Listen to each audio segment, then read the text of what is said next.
아침입니다. 온유하우스 예배에 나오신 분들을 환영합니다. 주님의 성령 지금 이곳에 함께 찬양하며 주일 온유하우스 예배를 열어가겠습니다.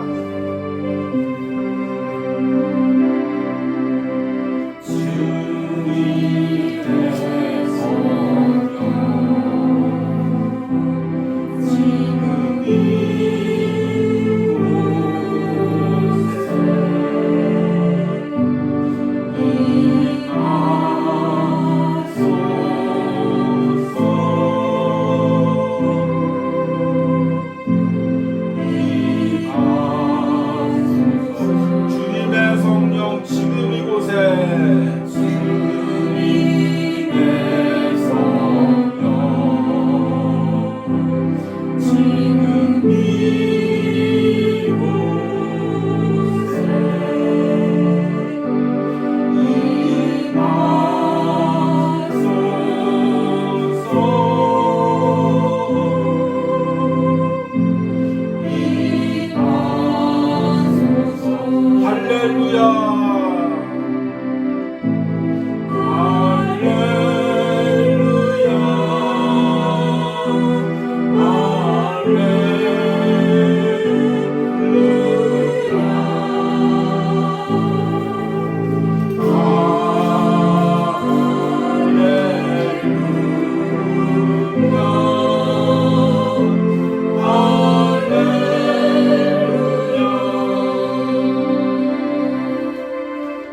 함께 묵도하심으로 주일 온유하우스 예배를 하나님께 드립니다.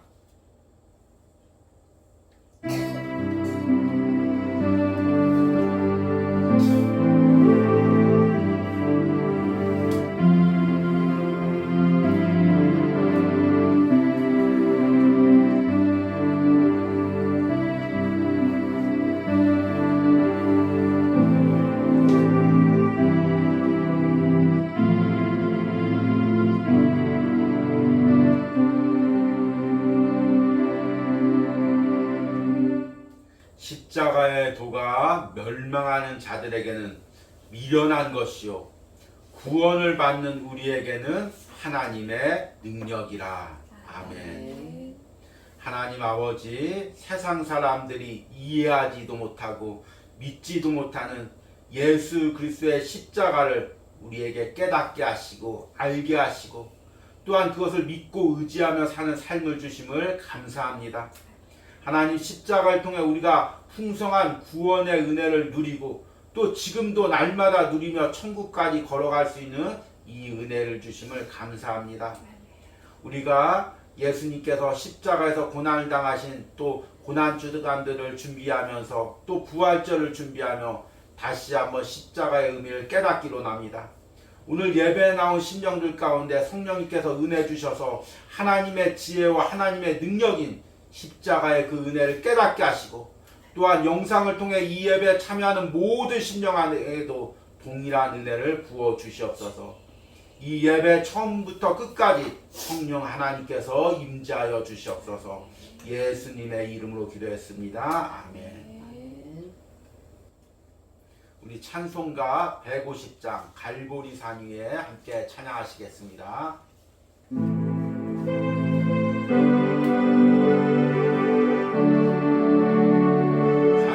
산 위에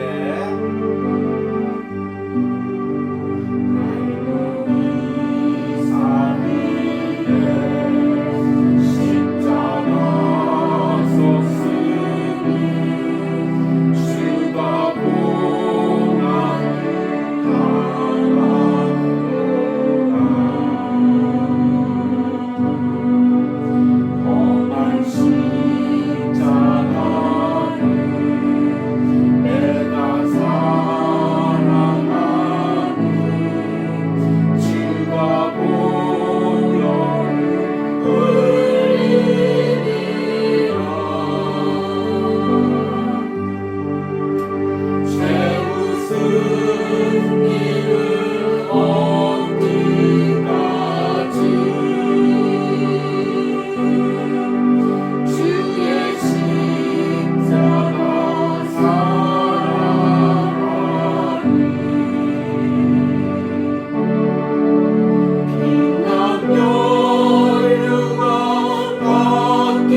십자가에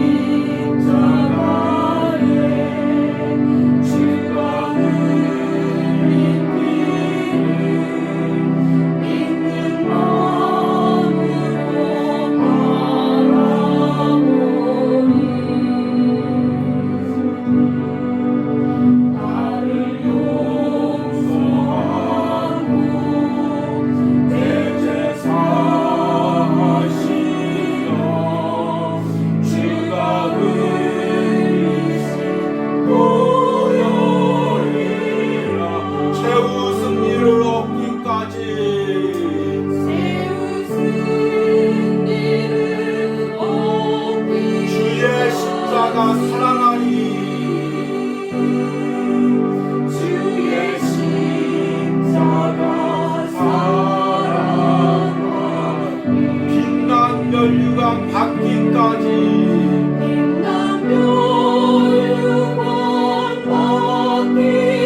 험한 십자가 붙들겠네.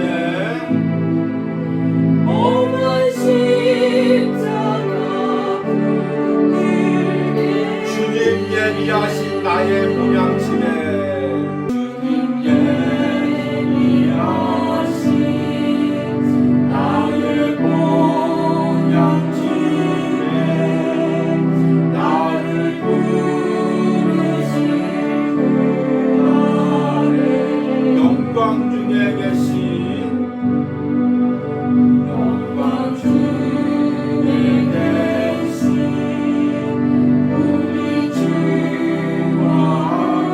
내가 죽도록 충성하리.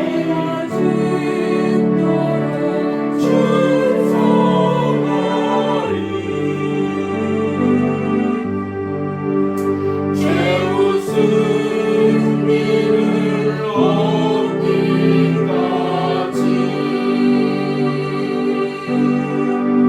주의 십자가 사랑하리.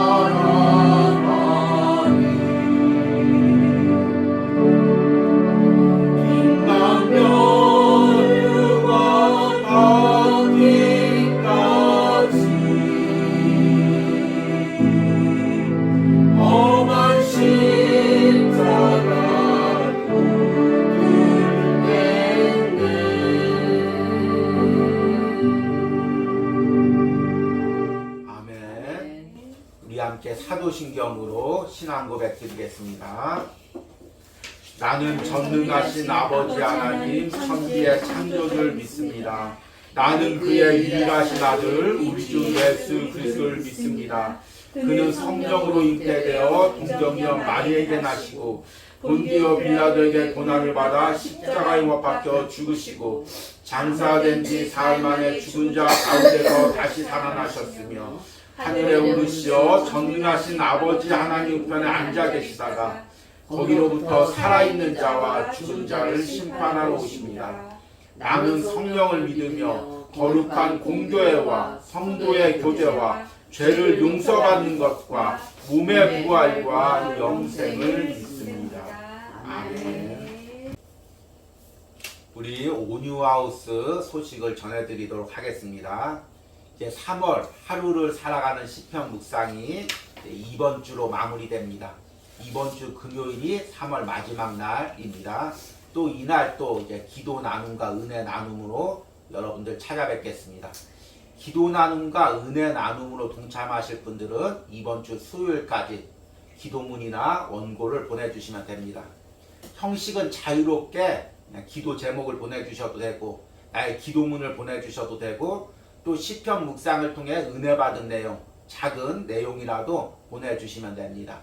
그러면 함께 우리가 나누고 기도하는 시간을 가지도록 하겠습니다. 그리고 올해 상반기에 하나님이 기뻐하시는 내면의 변화라는 주제로 말씀을 전하고 있습니다. 3월 달에는 자기 합리성이라는 주제로 말씀을 전했습니다.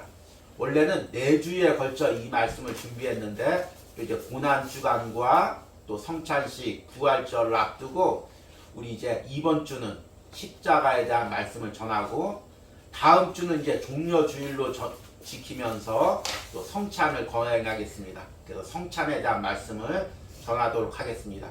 그리고 그 다음 주가 이제 4월 둘째 주일이 되는데 그때는 부활절 예배로 하나님께 드리겠습니다. 그러면 오늘 말씀을 읽도록 하겠습니다.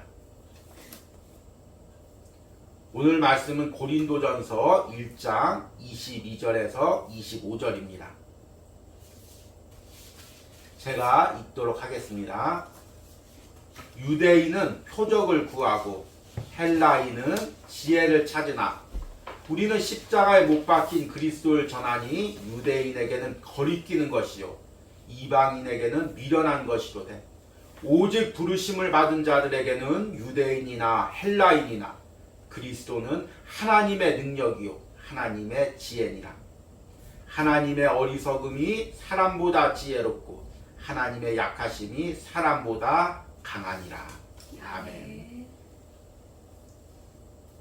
이제 우리가 지금 다음 주가 종려주일입니다. 그리고 종려주일을 지키고 한 주간은 또 고난주간으로 보냅니다. 원래는 고난주간을 앞두고 온유하우스에서 항상 한 달 가까이 십자가에 대해서 말씀을 전했습니다. 그런데 올해는 이제 하나님이 기뻐하시는 내면의 변화라는 주제로 말씀을 전하다 보니 또 이제 십자가에 대한 말씀을 아직 전하지 못했습니다. 그래서 이제 오늘 이번 한 주에 좀 압축해서 십자가란 무엇인가라는 제목으로 십자가에 대한 말씀을 전하려고 합니다. 그러니까 오늘 이 한 주의 말씀 가운데 이 신약 성경의 이 창세기부터 요한계시록까지 시작되어 있는 그 십자가의 의미를 압축해서 전하려고 합니다. 조금 버거울 수도 있지만 매우 중요한 말씀이고 사실 복음의 모든 내용을 오늘 지금 설교에 압축하고 있기 때문에 오늘 한 편의 설교만 여러분들이 집중해서 들어도 하나님께서 왜 우리에게 십자가를 준비해 주셨는지 그리고 그 십자가를 통해서만 어떻게 구원의 길에 이르게 되는지 그 부분을 깨닫게 될 것입니다. 그래서 오늘 말씀 가운데 큰 은혜가 있기를 간절히 소망합니다. 십자가에 대한 말씀을 전하기 전에 십자가에 대한 오해에 대해서부터 전하도록 하겠습니다. 우리가 십자가를 오해할 때는 양쪽 극단이 있습니다. 한쪽 극단에서는 어떻게 시작하냐면 십자가는 그냥 하나의 기독교의 상징일 뿐이다. 예수님께서 우리를 위해서 피 흘리셔야 되는데 여러 가지 방법이 있는데 그 당시에 로마의 형벌이 십자가에 틀이기 때문에 우연히 십자가에 매달린 것 뿐이다. 그런데 기독교가 그걸 상징을 삼아서 때로는 교회 입구에다 걸어놓고 심지어 강단에까지 걸어놓고 우상시한다. 이렇게 십자가를 좀 이렇게 이제 우상시하는 것을 비판하는 그런 이제 극단이 있죠. 그리고 반대 극단에서는 실제로 십자가가 어떤 능력이 있는 것처럼 십자가 자체가 능력이 있는 것처럼 생각해서 십자가 모양만 걸어두면 마귀가 떠나가고 축복이 임하고 이런 이제 생각을 할 때가 많이 있습니다. 흔히 영화에서 이제 드라큘라가 나올 때 이제 십자가를 들이대면 도망가듯이 십자가 자체에 그런 능력이 있다고 생각할 때가 많이 있습니다. 그러면 십자가를 성경적으로 이해하는 의미는 무엇일까요? 십자가 그 자체는 능력이 없지만 하나님께서 그 십자가를 우리를 구원하는 도구로 삼으시고 예수 그리스도를 통하여 그 십자가에서 죽게 하셨다는 것입니다. 그래서 십자가 자체가 능력이 있는 것이 아니라 하나님의 그 영적인 은혜가 임할 때 그 십자가를 통해서 은혜가 부어지는 것입니다. 이것은 우리 다음 주에 그 말씀을 전할 성찬식도 똑같은 것입니다. 성찬 자체가 어떤 병을 고치거나 축복을 임하는 능력이 있는 것이 아닙니다. 그러나 우리가 그 성찬의 영적 의미를 깨달을 때, 그 성찬의 영적 의미가 내 마음에 와닿을 때, 그때 성찬을 통해서 우리 안에 은혜가 부어지는 것입니다. 십자가도 마찬가지입니다. 십자가 자체만 믿고 십자가 자체만 은혜가 있는 것이 아니라 그 하나님께서 십자가를 준비하신 그 은혜를 깨달아질 때, 그 영적 은혜를 깨달아질 때 내 안에 은혜가 부어지는 것입니다. 내 안에 십자가의 능력이 부어지는 것입니다. 그래서 그 십자가의 그 은혜가 무엇인지를 오늘 말씀에 전하려고 합니다.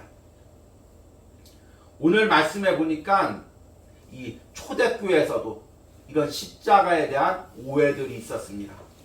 오늘 말씀 22절에 보니까 유대인은 표적을 구하고 헬라인은 지혜를 찾으나 23절에 우리는 십자가에 못 박힌 그리스도를 전하니 유대인에게는 거리끼는 것이요 이방인에게는 미련한 것이로되.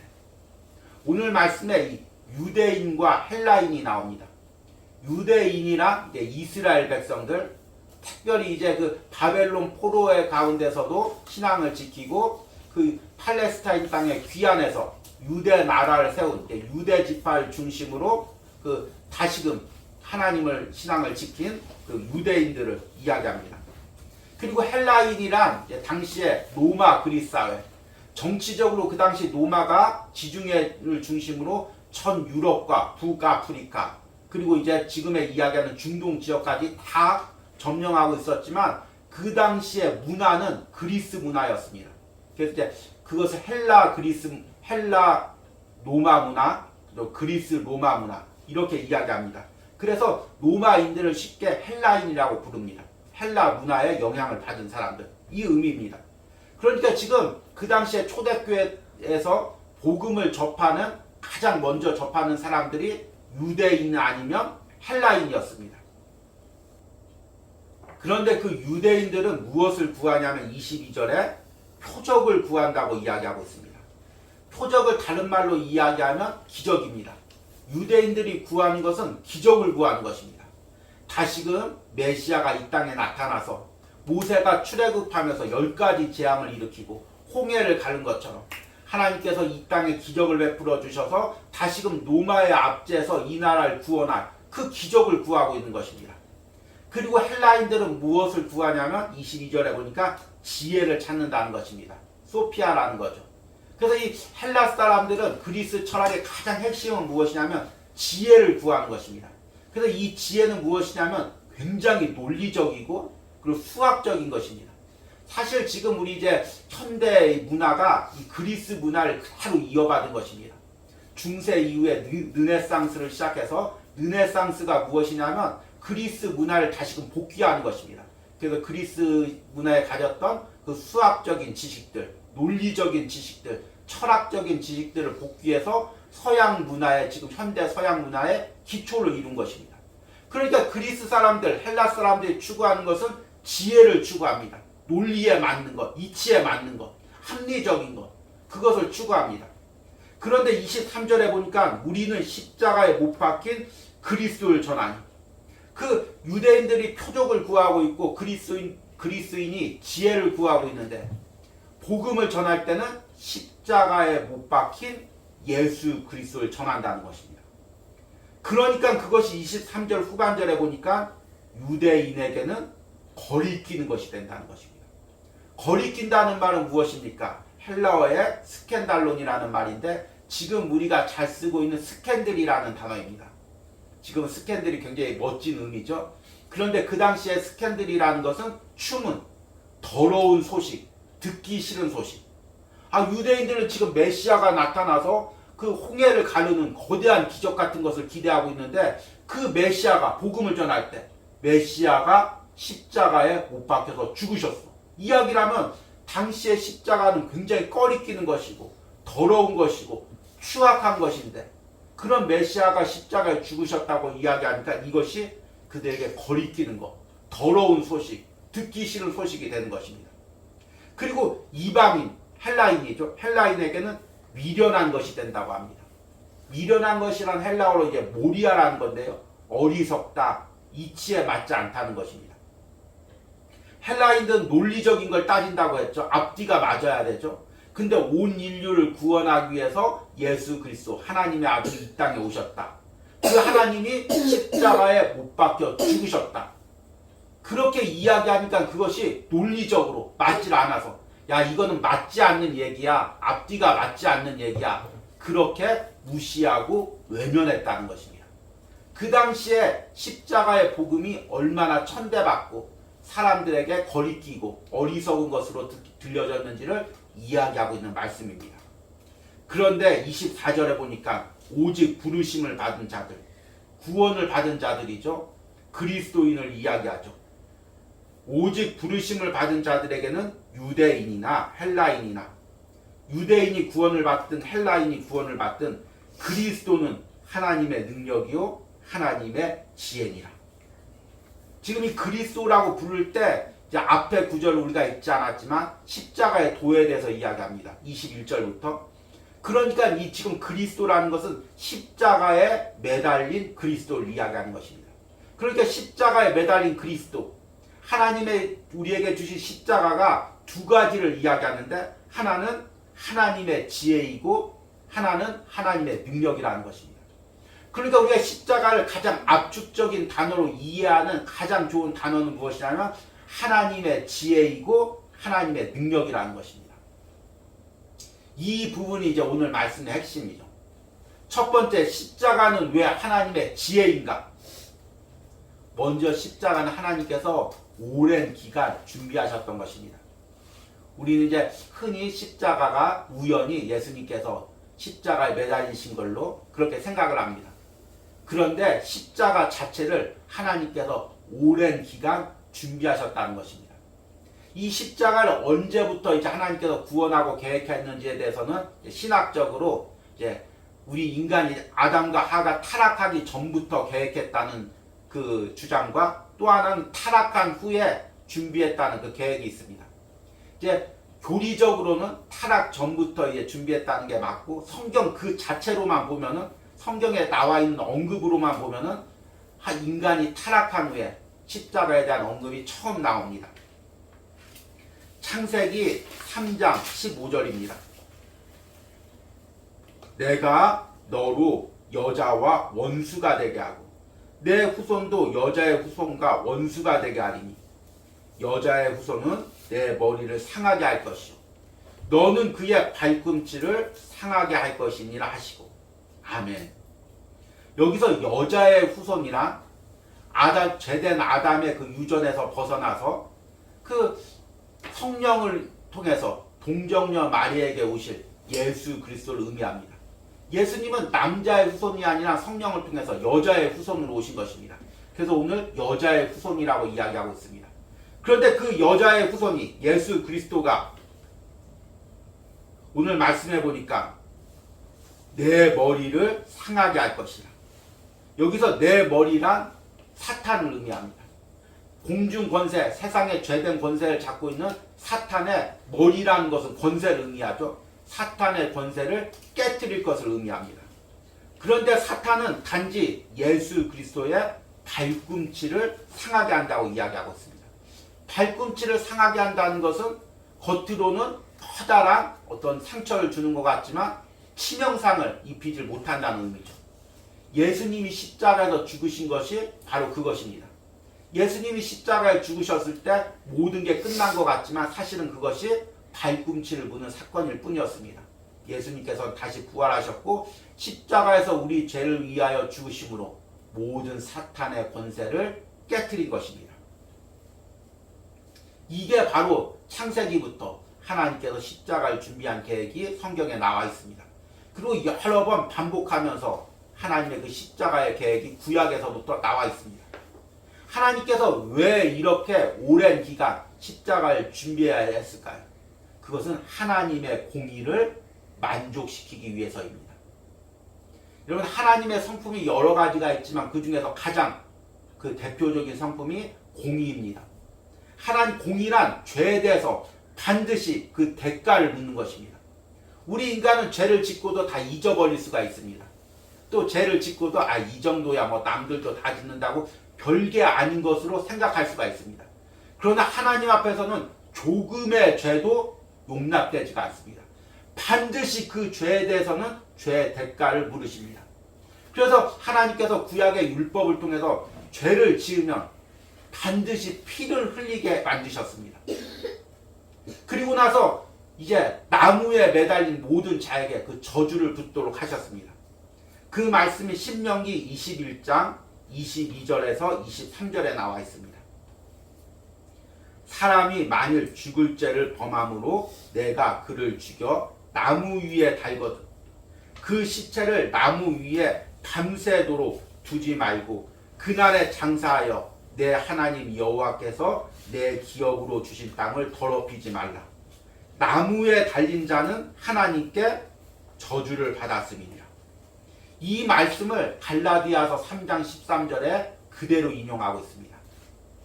그리스도께서 우리를 위하여 저주를 받은 바 되사 율법의 저주에서 우리를 속량하셨으니 기록된 바 나무에 달린 자마다 저주 아래 있는 자라 하였습니다. 하나님께서는 공의의 하나님이기 때문에 우리 인간이 지은 모든 죄에 대해서 그 죄의 대가를 물으셔야 됩니다. 죄의 책임을 물으셔야 됩니다. 그 죄의 책임을 저와 여러분들에게 찾았다면 지금 이 자리에서 앉아서 예배할 수 있는 사람들은 아무도 없습니다. 우리는 모두 다 지옥에 가야 됩니다. 그런데 하나님께서 그 모든 죄의 대가를 자신의 독생자 예수 그리스도에게 찾으셨습니다. 그를 나무에 매달아서 모든 저주를 예수님께 부으셨던 것입니다. 그래서 예수님께서 십자가에서 죽으시면서 엘리 엘리 라마 사박다니 나의 하나님 어찌하여 나를 버리셨나이까 하나님께 그렇게 외쳤던 것입니다.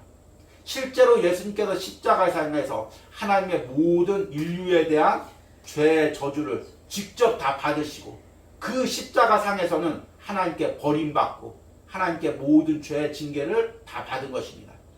예수님이 십자가에서 가장 고통스러웠던 것은 손에 못자국이 박힌 것도 아니고 가시 면류관을 쓰신 것도 아닙니다. 하나님의 죄에 대한 진노를 십자가상에서 온 인류에 대한 죄의 진노를 다 직접 받으신 것입니다. 그것이 예수님의 고난이죠. 그렇게 함으로써 하나님께서 십자가를 통해서만 우리의 구원을 이루신 것입니다. 왜냐하면 이제 다른 종교에서는 야 기독교는 참 배타적이다. 왜 기독교만 구원이 있다고 이야기하냐. 그런데 더 정확히 이야기하면 예수 그리스도를 믿는 사람 그리고 십자가에 매달린 나의 죄를 위해서 십자가에 매달린 예수 그리스도를 믿는 사람에게만 구원이 있는 것입니다. 요한복음 3장 14절에서 16절에 이렇게 이야기합니다. 모세가 광야에서 뱀을 든 것 같이 인자도 들려야 하리니 이는 그를 믿는 자마다 영생을 얻게 하려 하심이라. 하나님이 세상을 이처럼 사랑하사 독생자를 주셨으니 이는 그를 믿는 자마다 멸망하지 않고 영생을 얻게 하려 하심이라. 모세가 광야에서 장대에다가 불뱀을 매단 것처럼 예수님도 십자가에 매달려야 된다는 것입니다.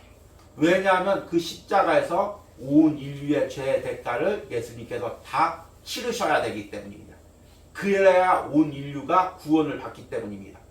더 정확히 하면 예수님을 믿는 사람이 구원을 받기 때문입니다. 그래서 우리가 잘 아는 요한복음 3장 16절에 후반부에 이는 그를 믿는 자마다 멸망하지 않고 영생을 얻게 하려 하십니다. 결국에 십자가가 하나님의 지혜인 것은 하나님께서 오랜 기간 십자가를 하나님의 지혜로 준비하셨고 그리고 그 십자가에서 하나님의 공의를 만족시키셨고 그리고 예수님께서 그 십자가에서 우리의 죄를 다 감당하셨고 그리고 그 예수님을 믿음으로써 우리가 구원을 받는 것이기 때문입니다. 그래서 십자가가 하나님의 지혜인 것입니다. 그리고 두 번째 십자가는 하나님의 능력입니다.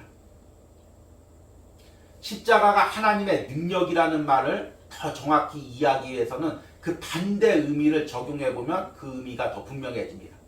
십자가가 하나님의 능력이라는 말을 다른 말로 바꾸면 반대말로 바꾸면 십자가가 사람의 능력이라는 것입니다. 그러니까 십자가에서 하나님의 능력이 나타나기 위해서는 모든 사람의 능력과 사람의 방법과 사람의 수단이 배제되어야 십자가를 통해서 온전히 하나님의 능력이 나타난다는 것입니다. 하나님께서 구원을 이루실 때 예수 그리스도를 높은 왕으로 세우시고 높은 권력자로 세우셔서 모든 사람들에게 우러럼을 받으면서 구원을 이루실 수가 있었습니다. 그런데 하나님은 그렇게 하지 않고 십자가의 방법으로 구원을 이루셨습니다. 예수님을 낮아지게 하시고 그 당시에 가장 낮은 십자가에서 매달려 죽게 하셨습니다.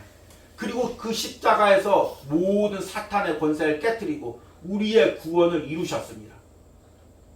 그래서 그 십자가에서 하나님의 능력이 나타난 것입니다.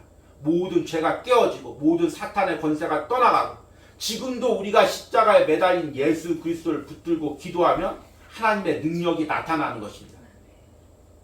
그런데 반대로 우리가 십자가에서 낮아진 것처럼 낮아지지 않고 하나님의 방법처럼 모든 세상의 방법을 내려놓고 낮은 자에서 오직 하나님의 능력만 구하지 않고 인간의 방법으로 인간의 수단으로 십자가만 앞세우고 나간다면 하나님의 능력이 나타나지 않는 것입니다. 그것은 앞에 이야기한 것처럼 그저 십자가를 우상으로 삼을 뿐이지 그 십자가 안에 담긴 영적인 능력이 나타나지가 않는 것입니다. 기독교가 역사상으로 가장 타락했던 시대가 중세시대였습니다. 그런데 이 중세시대는 곳곳에 십자가가 있었습니다. 가문마다 자신의 문양을 만들 때 십자가 문양을 거기다 넣었습니다. 교황도 옷에다가 또 머리 모자에다가 온갖 십자가 문양을 다 넣었습니다. 어디에 눈을 돌려도 다 십자가 문양밖에 없었습니다. 그런데 그 십자가가 정말 하나님을 의지하고 인간의 수단을 내려놓고 예수 그리스도만 붙들기 위한 그런 하나의 상징이 아니라 자신의 권력과 힘을 내세우기 위한 하나의 수단이 되어버렸습니다. 그 대표적인 것이 이제 중세에 있었던 십자군 전쟁입니다. 이슬람 세력들이 예루살렘과 팔레스타인을 점령하고 동로마을 위협하자 이제 서유럽의 교황을 중심으로 서유럽 국가들이 십자가 깃발 아래 다 모였습니다. 성지를 회복하자. 그리고 나서 이제 십자군 전쟁을 이제 벌였습니다. 처음에는 이제 순수한 마음도 있었죠. 그런데 그 십자군 전쟁이 벌어질수록 얼마나 인간의 극한 타락들이 일어났는지 모릅니다. 그 십자가 깃발 아래 약탈하고 또 이제 부녀들 여성들을 막 겁탈하고 심지어는 그 십자가 깃발 아래 사람들을 모아서 노예로 팔아버렸습니다. 그러니까 순진한 신앙인들 십자가 깃발 아래 우리가 예루살렘을 점령하러 가자. 그래서 모여들면은 다 잡아다가 노예로 팔아버리는 것입니다. 그 성직자들과 귀족들이 그렇게 하는 것입니다. 심지어는 십자군 전쟁 중에서 어린이 십자군이라는 것이 있습니다. 십자군 깃발 아래 하나님의 능력으로 예루살렘을 회복하자. 그래서 어린아이들을 다 모으는 것입니다. 여자 어린아이와 남자 어린아이들을 다 모으는 것입니다. 그래서 그 여자 어린이들은 다 매춘굴에 팔아버리고 남자아이들은 다 노예로 팔아버리는 그런 일이 실제로 역사상에서 일어나는 것입니다. 그 십자가 깃발 아래 모여들었지만 사실은 그 십자가는 하나의 형식일 뿐이고 거기에는 온갖 인간의 욕심과 방법과 수단이 첨가되었기 때문에 십자가의 영적인 능력이 나타나지 않고 타락이 일어나는 것입니다. 참 이 시대에 목회를 하면서 제가 가장 안타까운 것이 바로 이것입니다. 왜 이 시대에는 하나님의 능력이 나타나지 않을까? 왜 이 시대에는 하나님의 기적이 안 나타날까? 왜 하나님의 역사가 나타나지 않을까? 그런데 곰곰이 생각해보면 나타나지 않을 수밖에 없습니다. 우리가 하나님의 능력을 의지하지 않고 온전히 하나님의 십자가를 의지하지 않고 계속해서 인간의 방법과 인간의 수단과 인간의 스스로 하나님의 능력을 재현하려고 합니다. 그러면 하나님의 능력이 나타나지가 않는 것입니다. 물론 겉으로 보기에는 하나님의 능력이 나타난 것처럼 어떤 웅장한 소리나 수많은 악기를 동원하고 아니면 수많은 시스템과 어떤 영상 장비를 통해서 어떤 웅성한 모습, 거룩한 모습을 흉내낼 수는 있습니다. 그러나 그곳에 실제로 하나님의 능력은 나타나지 않습니다. 하나님의 능력은 나의 모든 인간의 방법과 수단을 내려놓고 내가 겸손히 가난한 자, 가난한 심령으로 하나님 앞에 나타날 때 하나님의 능력이 나타나는 것입니다. 십자가란 무슨 의미냐면 인간의 조금의 수단과 인간의 방법으로 내 영혼을 구원할 수 없다는 것을 보여주는 것입니다. 그러기에 십자가 앞에 우리가 서면 철저하게 발가벗겨지고 십자가 앞에서 우리가 낮아지고 겸손하게 되는 것입니다. 그럴 때만이 십자가의 능력이 나타나고 철저하게 하나님만 영광을 받는 것입니다. 그래서 오늘 읽지는 않았지만 오늘 읽은 본문 이후에 고린도전서 1장 26절에서 29절까지 이렇게 말씀하고 있습니다. 형제들아 너희를 부르심을 보라. 육체를 따라 지혜로운 자가 많지 아니하며 능한 자가 많지 아니하며 문벌 좋은 자가 많지 아니하도다.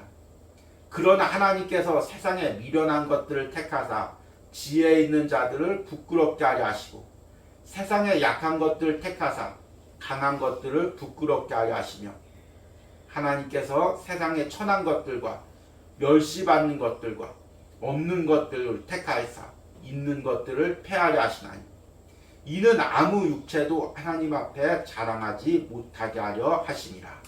아멘. 그리고 오늘 본문 마지막 구절인 25절에 이렇게 말씀하십니다. 하나님의 어리석음이 사람보다 지혜롭고 하나님의 약하심이 사람보다 강하니라. 하나님은 어떻게 어리석겠습니까?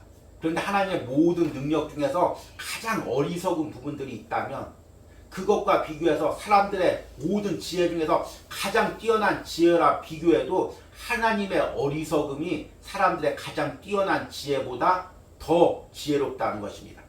하나님은 어떻게 약하신 부분이 있겠습니까? 그런데 하나님이 가장 약하신 부분이 있다고 해도 사람의 가장 강한 부분보다 하나님의 약하신 부분이 더 강하다는 것입니다. 이 말은 이제 비교적인 그 표현으로서 사람의 어떤 지혜도 사람의 어떤 강함도 하나님의 지혜와 능력을 닮아갈 수도 없고 비교할 수도 없고 뛰어넘을 수도 없다는 것입니다. 그러기에 우리 삶에서 십자가의 능력이 나타난다는 것은 철저하게 우리의 방법과 수단을 내려놓고 하나님의 방법을 의지할 때 그 하나님의 십자가의 능력이 나타난다는 것입니다. 우리가 이제 고난주간을 앞두고 또 이제 부활절을 앞두고 다시 한번 십자가의 의미를 깨달으시기 바랍니다. 십자가가 하나님의 지혜이고 하나님의 능력이고 하나님께서 십자가의 방법으로 우리의 영혼을 구원할 뿐만 아니라 지금도 그 방법으로 우리의 인생을 이끌고 가심을 여러분들이 고백하고 깨닫길 바랍니다. 저는 이제 이 온유하우스에서 목회하면서 기도하는 것은 이 공동체를 통해서 이곳에서 전해지는 말씀을 통해서 하나님의 능력이 나타나기를 간절히 기도합니다. 여기 왜냐하면 이곳에서 다른 수단을 쓸 수가 없기 때문입니다. 어떤 수많은 사람들의 찬양대도 없고 또 어떤 무대나 조명의 강단도 없고 또 어떤 사람들의 어떤 시스템이나 방법도 없습니다. 오로지 여기서 하나님의 그 목회를 할 수 있는 방법은 전해지는 말씀을 통해서 하나님의 능력과 하나님의 지혜가 나타나는 방법밖에 없습니다. 그래서 그것을 위해서 조금이라도 내 지혜와 내 수단을 내려놓기 위해서 몸부림을 칩니다. 예전에 목회할 때는 제 나름대로 이렇게 하면 하나님께 영광이 되겠구나. 이렇게 하면 목회할 때 더 도움이 되겠구나. 이렇게 하면 주에 일할 때 더 효과적이겠구나. 나름대로 생각을 했습니다. 그런데 그 생각이 항상 좋은 결과를 가져왔던 것이 아닙니다. 그래서 이곳에서는 조금도 선한 뜻으로 계획하다가도 아니야, 이 계획조차도 내가 내려놓고 하나님의 뜻을 물어야지. 하나님이 인도하는 대로 가야지. 계속해서 내 생각과 계획을 내려놓습니다. 그렇다 보니까 좀 주변 사람들이 볼 때 좀 답답하게 볼 수도 있습니다. 그러나 하나님 앞에 철저히 맡기고 하나님의 방법을 의지하고 내 인간의 방법을 내려놨을 때 그 십자가의 지혜와 십자가의 능력이 이 온유하우스를 통해서 나타나기를 원합니다. 이 온유하우스에서 전해지는 말씀 가운데 하나님의 지혜와 하나님의 능력이 나타나길 바랍니다. 온유하우스의 모든 사역 가운데 하나님의 지혜와 능력이 나타나기를 간절히 소망합니다. 이런 은혜가 오늘 말씀을 듣는 여러분의 심령과 삶에도 나타나기를 간절히 소망합니다. 우리 들은 말씀을 생각하시면서 선한 능력으로 함께 찬양하겠습니다.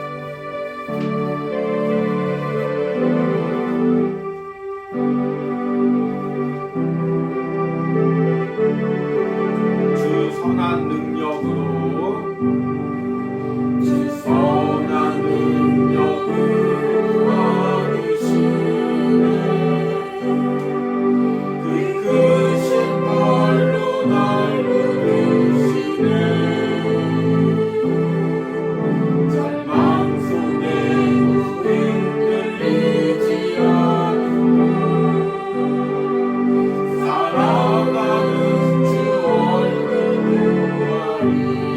이전의 괴로움 면해못 사고 고난의 길을 걷는다 해도 주님께 모두 맡긴 우리 영혼 내 승리의 날을 맞으리 선한 능력으로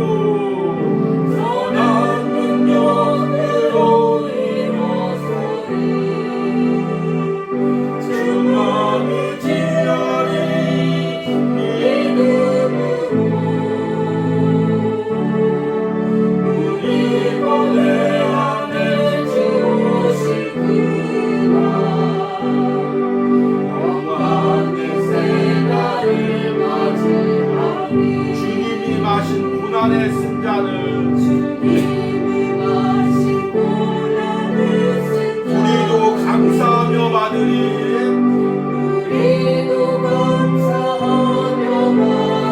주님의 남은 고난 채워가며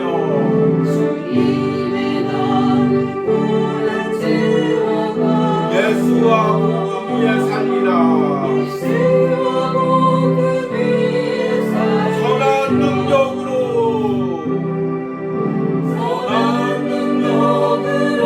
일어서리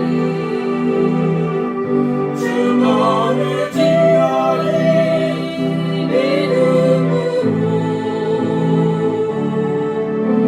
우리 god의 안에 주오신 승리의 생활을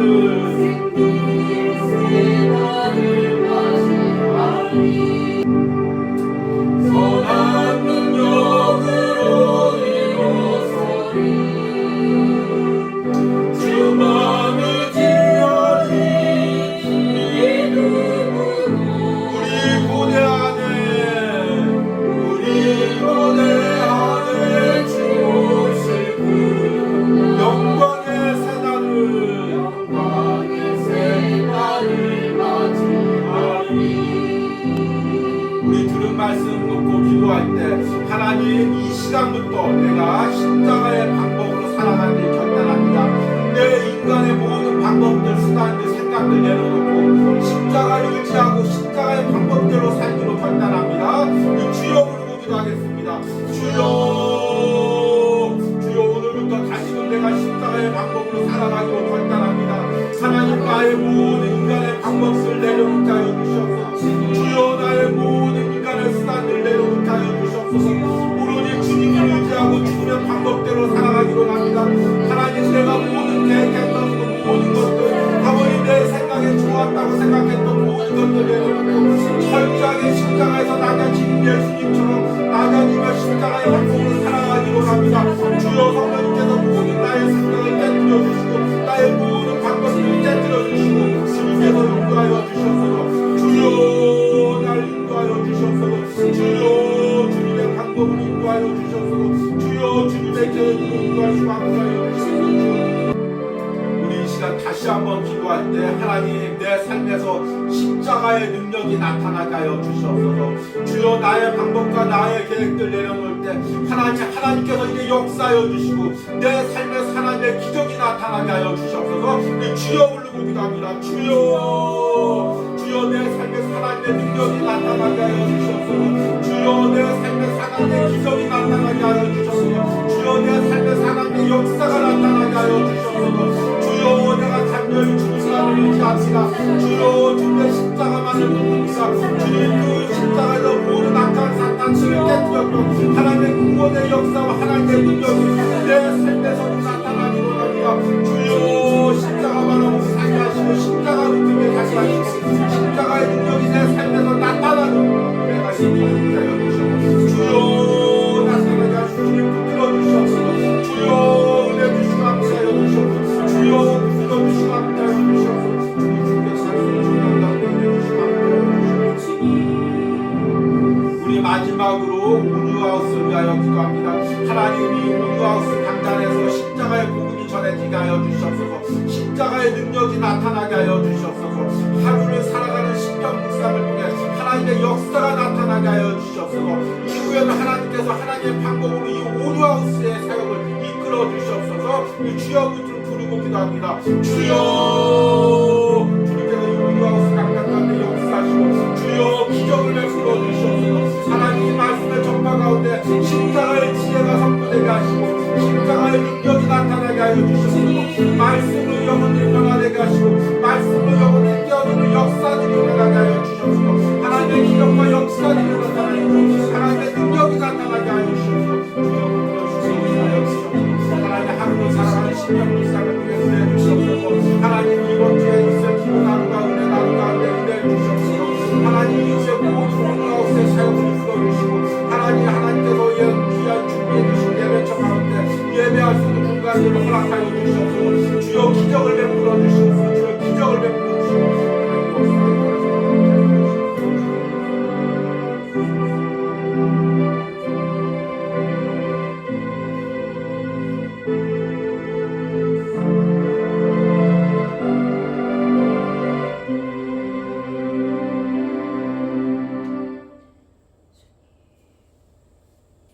유대인은 표적을 구하고 헬라인은 지혜를 찾으나 우리는 십자가에 못 박힌 그리스도를 전하니 유대인에게는 거리끼는 것이요 이방인에게는 미련한 것이로되 오직 부르심을 받은 자에게는 유대인이나 헬라인이나 그리스도는 하나님의 능력이요 하나님의 지혜니라.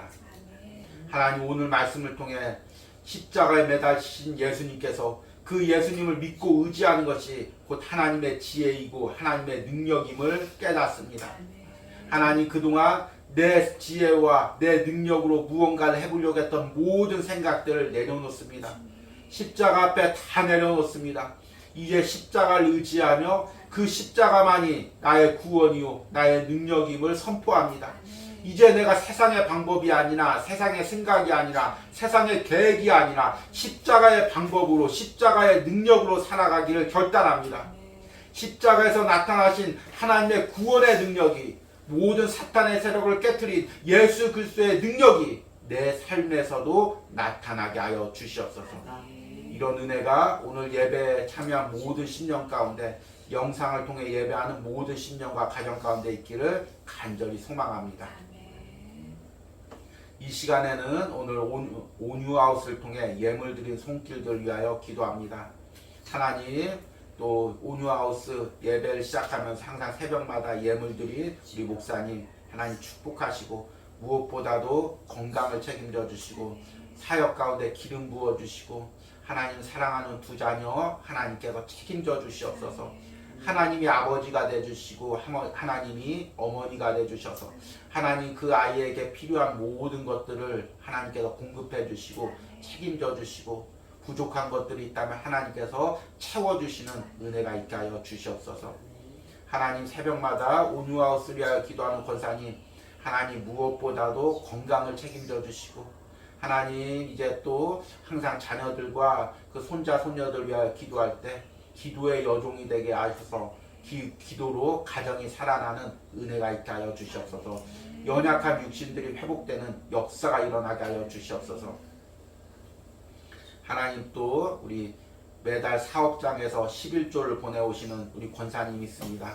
하나님 항상 그 권사님의 기도를 하나님께서 들어주시고 그 눈물을 닦아주시고 하나님 항상 그 사업장 가운데 예수 그리스도의 향기가 흘러나게 하시고 하나님 그 가정이 온전히 예수 그리스도로 하나가 되게 하시고 그 자녀들이 다시금 예수 그리스도를 온전히 구주로 받아들이고 복음을 믿는 은혜가 있게 하여 주시옵소서. 또 하나님 또 11조를 드린 우리 청년이 있습니다. 하나님 온유하우스를 11조로 섬길 때 하나님 그 청년의 앞길을 주님께서 책임져 주시옵소서. 하나님 때론 육체적으로 힘들 때 마음적으로 지칠 때 하나님께서 그 심령에 찾아가셔서 내가 너의 아버지다, 내가 너의 구주다, 내가 너의 친구다 말씀하시고 외롭지 않게 슬프지 않게 항상 하나님께서 동행하시고 힘줘 주시옵소서. 특별히 어머니의 건강을 책임져 주시고 하나님이 어머니의 연약한 모든 부분들을 회복시켜 주시는 은혜가 있기를 간절히 소망합니다. 하나님 또 특별히 이번 주에 신방 가운데 또 감사 예물을 드린 우리 권사님이 있습니다. 하나님 일평생 하나님을 섬기고 또 하나님 그 섬김을 통하여 그 자녀들 손자 손녀들이 예수님 믿고 구원받는 그 은혜를 주심을 감사합니다. 이제 하나님 노년 가운데 남은 생에 더욱더 하나님 앞에 깨끗한 영혼으로 서기로 합니다. 천국에서 받을 그 큰 하나님의 상급과 위로를 생각하며 남은 생애를 기도의 여종으로 하나님 말씀의 여종으로 살기로 합니다. 주님께서 붙들어 주시고 또 우리 어머니를 돌보시는 우리 장로님 권사님 항상 건강을 책임져 주시고 또 힘을 주시고 능력을 더하여 주시고 그 가정 가운데 주의 종이 신방했지만 성령님께서 임재하셔서 항상 그곳에 은혜를 베풀어 주시옵소서. 특별히 또 자녀의 생일을 맞아 감사한 손길이 있습니다. 하나님 그 자녀를 주님께서 축복하시고 하나님 때론 어른들과 함께 예배드릴 때 그 어린 심령이 답답하고 힘들겠지만 하나님께서 항상 함께 예배드릴 때 은혜 주시고 복을 주시고 초등학교에서도 하나님의 자녀로서 항상 연약한 영혼들 돌보며 하나님의 은혜를 전하는 귀한 예수 그리스도의 향기를 남기는 자녀로 살 수 있도록 축복하여 주시옵소서. 오늘 예배 가운데 참여하고 예물 드린 손길들 주님께서 축복하시고 항상 어디에서나 은혜를 베풀어 주시고 어디에서나 주님께서 동행하여 주시는 은혜를 허락하여 주시옵소서. 이제는 우리에게 십자가를 준비하신 성부 하나님의 사랑과 또 십자가에서 우리의 구원을 이루신 성자 예수 그리스도의 은혜와 또 지금도 내 안에서 십자가의 능력으로 역사하셔서 하나님의 능력과 하나님의 지혜로 살게 하시는 성령 하나님의 역사하심이 오늘 온유하우스에서 예배하는 모든 신령 가운데 영상으로 예배하는 모든 신령과 가정 가운데 이제부터 영원까지 함께 있을지어다. 아멘.